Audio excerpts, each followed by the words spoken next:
Good day viewers, welcome to another edition of the Daily Strange Stories. I'm John Brown. As we approach the end of the work week, I hope you're feeling energized and ready to finish strong. Our lead story for today. Bheki Cele's corrupt multi-million rand deal with his deadly friend Cele and Matlala exposed. Here are details about their secret meetings at President Ramaphosa's nephew's venue. Bheki Cele refuses to appear before Parliament committee to avoid exposing his unholy alliance with Cele and Matlala. Prosecutors reveal how Cele and Matlala and his death squad tried killing taxi boss Joe Ferrari Sibanyoni. As South Africa's political and corruption scandals continue to unfold, a web of secret dealings has come to light involving former police minister Bheki Cele and businessman Vusimuzi Cele and Matlala. This connection centers on an illegal multi-million rand deal that has raised serious questions about corruption and hidden alliances in the African National Congress (ANC) and in government. Details have emerged about their private meetings held at a luxury venue owned by Hangwani Morgan Maumela, who is President Cyril Ramaphosa's nephew from his first marriage. At the same time, Bheki Cele has chosen not to appear before a parliamentary committee, a move that many see as an effort to keep his ties with Matlala out of the public eye. These revelations are exposing layers of influence and questionable transactions that continue to affect the nation's law enforcement and health sectors today. The story begins with a tender worth 360 million rand awarded to Matlala's company for providing health and risk services to the South African Police Service. This contract has been under scrutiny since its approval in June of the previous year, a time when Cele still held his position as police minister. The deal involved medical screenings and other support for the police force's large workforce of about 180,000 members. Matlala's firm, Medicare24 Tswane District, a small operation based in a Boksburg strip mall and established in 2019, surprisingly outbid major established companies, including some listed on the Johannesburg Stock Exchange. This unexpected win has led to investigations revealing signs of fraud, collusion, and improper practices in how the tender was handled. One key event that has drawn attention is a secret meeting between Cele and Matlala on the 18th of March 2025 at the upscale Zimbali estate in Ballito. This coastal property, known for its lush greenery and exclusive seaside setting, includes villas owned by Maumela through his family trust. Maumela, a businessman linked to various tenders, has two properties there valued together at 35 million rand. One sits near the estate's golf course, bought in May 2018 for 9.75 million rand, while the other overlooks the Indian Ocean and was acquired 18 months later for 25.38 million rand. These homes are part of a broader real estate portfolio under the MHR Maumela Family Trust, which has grown to 310 million rand in value over 5 years, including high-end houses in areas like Bantry Bay, Camps Bay, Sandton, and Hartbeespoort. Records show that Maumela, as a resident of Zimbali, created entry codes for the estate and shared them with Matlala. These codes allowed access to one of the properties, valid until the end of that day. Matlala then passed the details, including location directions, to Cele. This gathering happened less than a month before the police tender was officially cancelled in May 2025, amid growing concerns about Matlala's performance and the tender process itself. An internal audit had already pointed out issues like underperformance, irregularities in bid documents, use of unauthorized staff, false claims about personnel and company structure, undisclosed changes in directors, and practices that suggested fronting. Maumela has stated that he had no direct involvement in any meeting between Cele and Matlala. He explained that he only helped Matlala gain entry to the estate because Matlala was in the area for a football match and wanted to book a hotel there. However, facts show that major matches involving teams like Orlando Pirates or Kaizer Chiefs took place days earlier and in different locations, such as Johannesburg or Umlazi in Durban. When pressed, Maumela mentioned that old messages from March had been deleted from his records, making it hard to verify details. Cele, on the other hand, confirmed the meeting occurred at a house within the estate but claimed he did not know the owner and had no relationship with Maumela. He has refused to discuss what was talked about during that encounter, saying he would only share such information in a proper investigative setting. This meeting took place at a pivotal moment.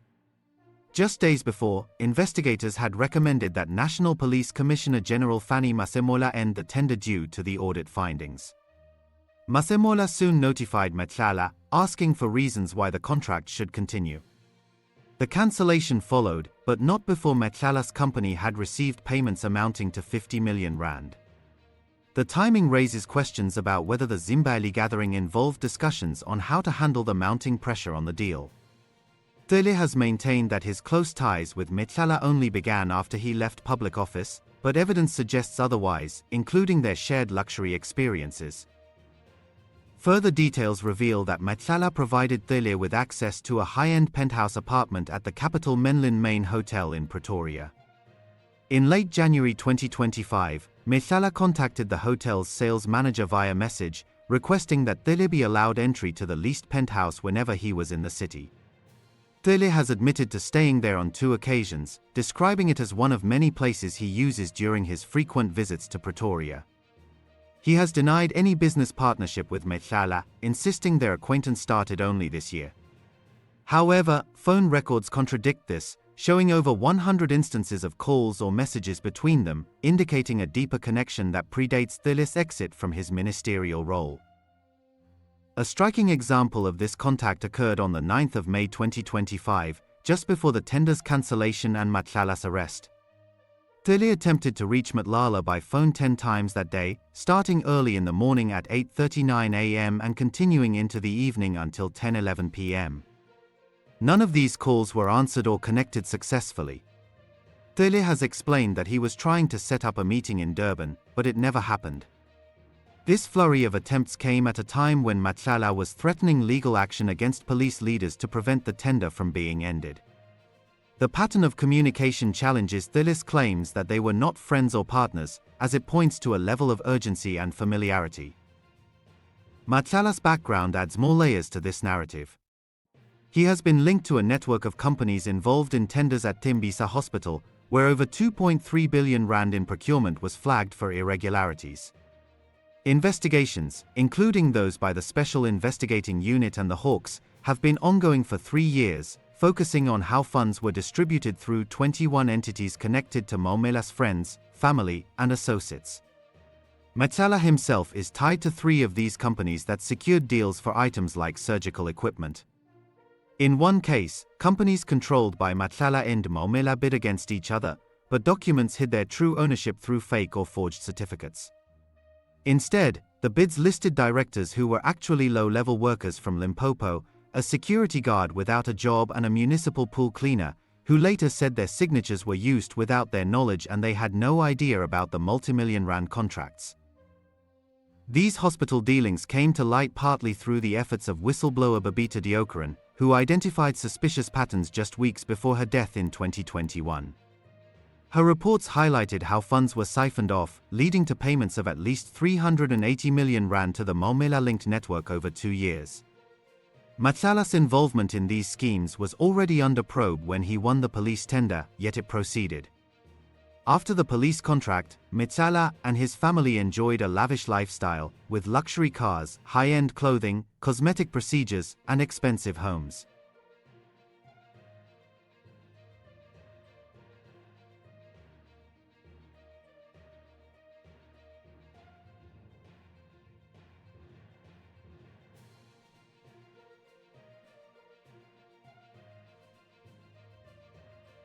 He owns a large residence in the Midstream Ridge estate near Pretoria, one of the biggest in the area, and his family rents another property in Waterkloof Ridge for 95,000 rand per month. The fallout from these connections has intensified recently.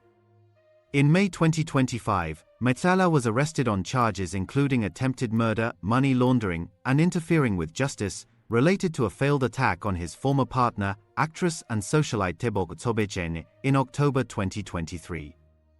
He faces additional similar charges concerning incidents involving individuals known as Joe Ferrari Sibanyoni and DJ Vetus. Matlala remains in custody, awaiting a bail decision in the Alexandra Magistrates Court on the 17th of September 2025, the same day a commission led by Justice Mbuyiseli Madlanga begins its work. KwaZulu-Natal Police Commissioner Lieutenant General Nhlanhla Mkhwanazi has brought Matlala into sharper focus, describing him as someone with significant access to top politicians and police officials.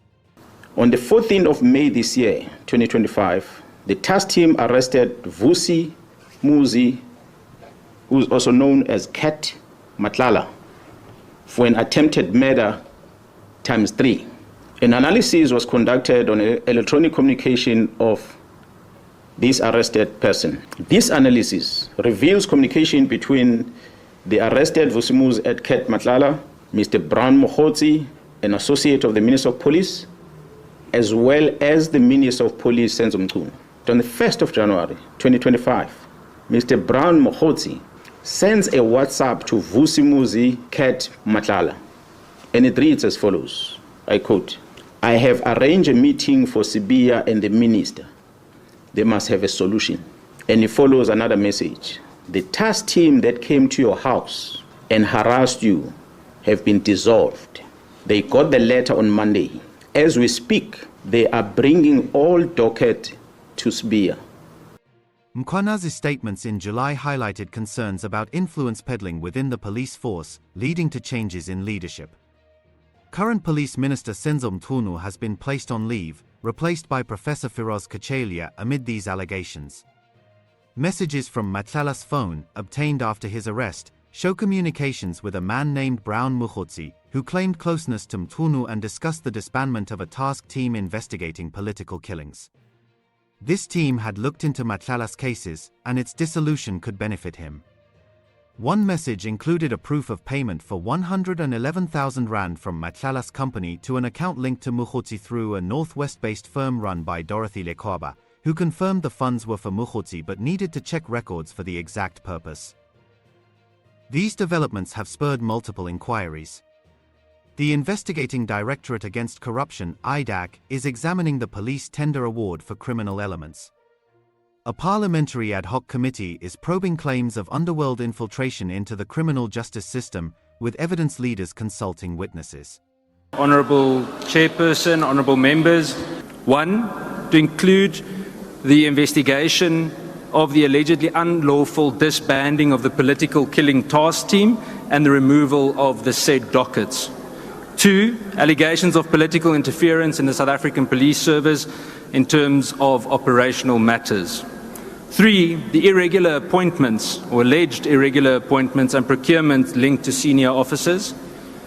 4. The alleged moratorium on crime intelligence vacancies. And 5. The potentially improper relationships between senior government leaders and private individuals. Consists of 11 members as follows: 4 members from the African National Congress, 2 members from the Democratic Alliance, 2 members from the MK Party, 1 member from the Economic Freedom Fighters, and other parties 2 representatives to be recommended. This report marks a crucial first step in what must now become a relentless pursuit of truth, accountability, and the protection of our democratic institutions.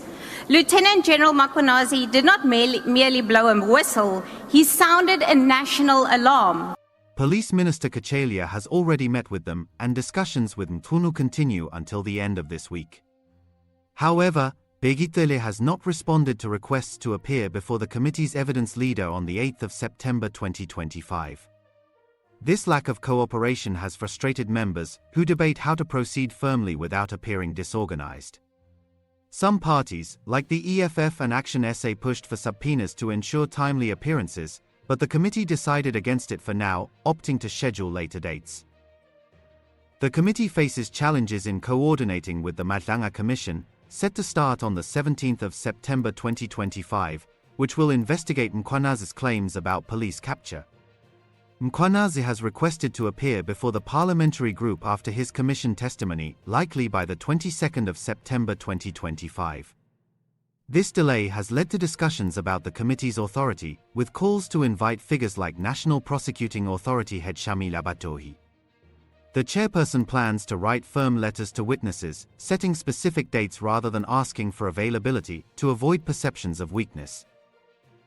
President Ramaphosa has publicly distanced himself from Maumela, stating in Parliament that he does not know the man, despite their family tie.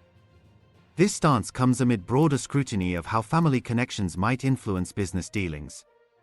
Maumela's trust has built its wealth rapidly, raising questions about the sources of funds, especially given the tainted hospital contracts. As these probes continue, the alliance between Cele and Matlala remains a focal point. Cele has expressed willingness to testify before an appropriate body, like a commission, but his avoidance of the parliamentary committee suggests a desire to control the narrative. He has reacted strongly to questions about his ties, ending conversations abruptly and refusing to elaborate on meetings or discussions. The penthouse arrangement, the Zimbali encounter, and the extensive phone contacts paint a picture of a relationship that goes beyond casual acquaintance, especially since the tender was adjudicated under Cele's watch and awarded shortly after he left office. The cancellation of the tender highlighted specific failures, sustained poor delivery of services, irregularities in how bids were submitted, hiring of staff without proper checks, misrepresentations about the company's setup and leadership, and changes in directors that were not reported. These issues led to recommendations that 18.5 million rand in payments be declared irregular, with calls for a full criminal investigation. Despite this, the deal ran for months, allowing significant funds to flow to Matlala's firm. Matlala's rise from a former police contractor to a major tender recipient is marked by controversy. His company's involvement in the Tembisa scandal involved clever setups where ownership was obscured, using nominees who had no real control. The two women from Limpopo listed as directors in one deal were unaware of their supposed roles, pointing to forgery and deception. This pattern extended to the police tender, where similar tactics appear to have been used to secure the contract despite ongoing investigations. The luxury lifestyle funded by these deals stands in stark contrast to the public services they were meant to support. Matlala's family home in Midstream Ridge features multiple rooms and expansive grounds, symbolizing the wealth accumulated quickly.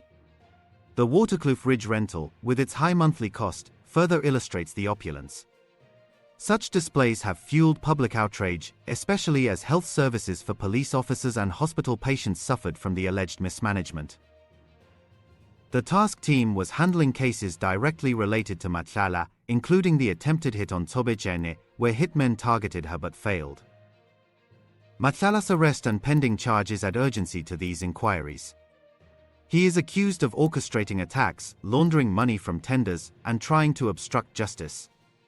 Similar allegations involve plans against Joe Ferrari, whose real name is Joe Sibanyoni, and DJ Vetis, or Silnki Mogubung. These cases are part of a broader pattern of threats and intimidation linked to Matlala's business disputes and personal relationships.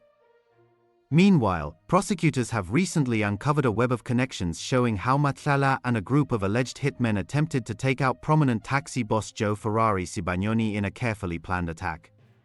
This revelation comes from court proceedings where the state lays out evidence linking Matlala to the incident, painting a picture of deep rivalries in the taxi industry and beyond. The incident took place on the night of August 10, 2022, outside the entrance of the Centurion Golf and Country Club estate, where Sibanyoni and his two friends stood chatting. A white BMW suddenly drove by, and someone inside opened fire, leading to a chaotic exchange with a security guard at the gate. Sibanyoni ended up wounded in the leg, forcing him into hospital care and sparking a major investigation into who orchestrated the hit. Investigators point to tensions between Sibanyoni and the late taxi figure Jotham Zanimvula Msibi as a key motive. Matlala, through his company Cat VIP Protection and Security, had been providing protection services to Msibi at the time, which placed Matlala right in the middle of these industry conflicts. Prosecutors claim that on the very night of the shooting, Matlala reached out to his former girlfriend, known only as Miss Papu, asking her to hide the white BMW in her garage. Two men delivered the car to her place later that evening, and it was picked up the next day. Police later traced and seized this vehicle, discovering it was registered to Tembisa Nzama, the daughter of one of the alleged hitmen, Tleko Floyd Mabusela. Reports indicate the car had been sold to a friend of Mabusela, adding layers to the chain of ownership that ties back to the suspects. Further evidence emerges from an assault rifle recovered on April 17, 2024, inside a stolen vehicle at the home of another alleged hitman, Musa Gegana. Ballistic tests match this weapon to the bullets used in the Sibanyoni attack, and Gegana's fingerprints appear on the vehicle, though not directly on the gun itself. The state admits that while biometric and ballistic details strongly connect Gegana to the scene, the case against Matlala relies more on circumstantial links, without direct DNA or ballistic proof tying him personally to the weapon. It will be argued, Your Worship, that there is, yes, circumstantial evidence, and only circumstantial evidence against the applicant. But it is there and it cannot be ignored. We sit with monies that's been transferred around critical times into the accounts of the gunman, coming from the applicant. We sit with a very, very suspicious receipt that was issued by a funeral parlor, completely out of sequence in his receipt book. We sit with conversations between the gunman referring to a person by the name of Cat. Still, these elements form a compelling trail, suggesting Matlala coordinated the effort through his associates, turning a business rivalry into a deadly plot. This attempt on Sibanyoni is not an isolated event, it connects to a broader pattern of high-profile attacks that prosecutors are now piecing together. Ballistic examinations are ongoing, but early results suggest the same firearm used in the Sibanyoni shooting may match shell casings from other major incidents, including the 2023 attack on actress Teboko Tobechene on the N1 highway near Santan and the fatal shooting of popular DJ Somebody, whose real name is Opa Sefoga, in Woodmead, in Johannesburg.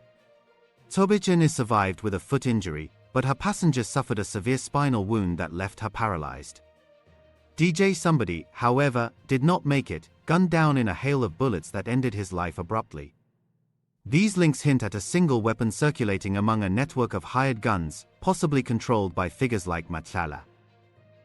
Matlala himself faces multiple charges stemming from these events, including attempted murder, conspiracy to commit murder, and money laundering.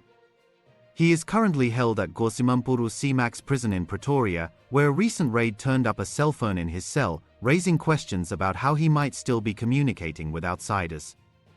His wife, Tsagani, is out on 20,000 rand bail, while co-accused like Gegana and Mabusela remain in custody. The case is set to shift to the Johannesburg High Court in August, with the state planning to add more charges from dockets in Pretoria West and Littleton, the latter directly related to the Sibanyoni incident. Because these cases span different jurisdictions, prosecutors must seek approval from the National Director of Prosecutions to centralize them, allowing for a unified trial that could expose even more connections. In his ongoing bail application at the Alexandra Magistrates Court, Matlala strongly denies any involvement in the Sibanyoni plot, calling the accusations baseless and harmful to his safety.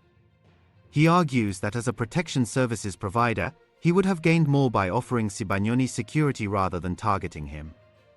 Matlala also disputes claims about his finances, insisting he has no foreign assets like a private jet or a luxury boat in Mauritius. The state counters that he initially hid a trust account registered there, only admitting it later, and failed to declare these in his bail papers. Travel records add to the suspicion. A Home Affairs official confirmed Matlala crossed the Oshuk border post into Eswatini 3 times in 2024, departing on foot on February 11th and returning the next day, then leaving again on April 19th with no recorded return. Prosecutors question these short trips, especially since messages on his phone show him asking his lawyer if he could come out of hiding or go home to Eswatini around December 22, 2024. The state alleges he used a false Eswatini identity under the surname Dlamini to evade arrest, though Matlala denies knowing about any such document or related photo. These details tie into larger allegations of Matlala's role in a sprawling criminal syndicate. His security company has been linked to other suspicious activities, including the employment of individuals involved in high-profile killings.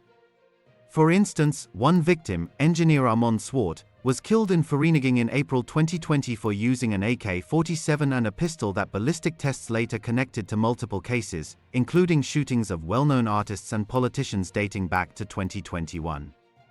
Suspects in Swart's case include former detective Michael Puletau, and an arrest warrant is out for Lucky Boitumelo Molefe, who is said to have fled the country and is believed to be hiding in Mozambique. This Lucky Boitumelo Molefe figure is the son of Getiso Molefe, another controversial and underworld businessman from Gauteng, who along with Kat Matlala was arrested by General Mkhwanazi's political killings task team for murder charges. What is worrying, though, is that Matlala and Getiso Molefe reportedly used the same guns and hitmen to commit these heinous crimes, and often evaded justice until Mkhwanazi revealed the corruption within South Africa's criminal underworld and its influence on the police and judiciary.